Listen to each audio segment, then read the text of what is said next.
Hello friends, आज हम करते हैं यजुर्वेद। जैसा कि यजुर्वेद के बारे में कहा गया है, यजुषाम वेद है इति यजुर्वेद है, यानी कि जो यजुषों का यज्ञ और कर्मकांड का वेद है वही यजुर्वेद है।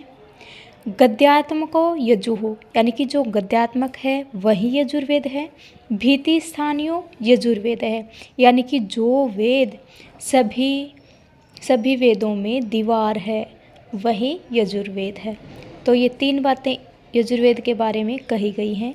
उसके बाद यजुर्वेद को दो भागों में बांटा गया है, शुक्ल यजुर्वेद और कृष्ण यजुर्वेद। कई बार पूछा जाता है कि शुक्ल और कृष्ण के भेद से कौन से वेद को बांटा गया है, तो वो यजुर्वेद हो जाएगा। उसके बाद शुक्ल यजुर्वेद की दो शाखाएं हैं, वाजस्नेयी और माध्यान्ह शाखा। इसको वाजस्नेयी दे करके दूसरा नाम पूछ लिया जाता है माध्यान्ह, और दूसरी शाखा है काण।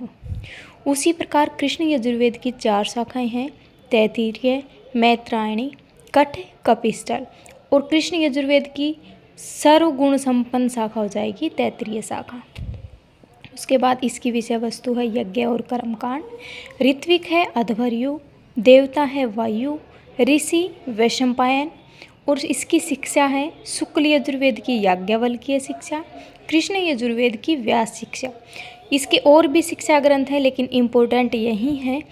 शिक्षा वाली कक्षा में हम इनको डिटेल में पढ़ेंगे। उपवेद है धनुर्वेद। और यजुर्वेद की शाखाएं महर्षि पतंजलि कहते हैं एक स्तम अध्वर्यु शाखा, एक शतम यानी कि 100। अध्वर्यु शाखा अध्वर्यु की शाखा है। अध्वर्यु इसका ऋत्विक है, इसलिए अध्वर्यु भी कहा जाता है। वर्तमान में उपलब्ध हैं 6। देखिए पतंजलि ने 100 बताई हैं, लेकिन वर्तमान में 6 शाखाएं उपलब्ध हैं, वाजस्नेयी, काण, तैत्तिरीय, मैत्रायणी, कठ, कपिस्टल। इस प्रकार ये यजुर्वेद का सामान्य परिचय। धन्यवाद।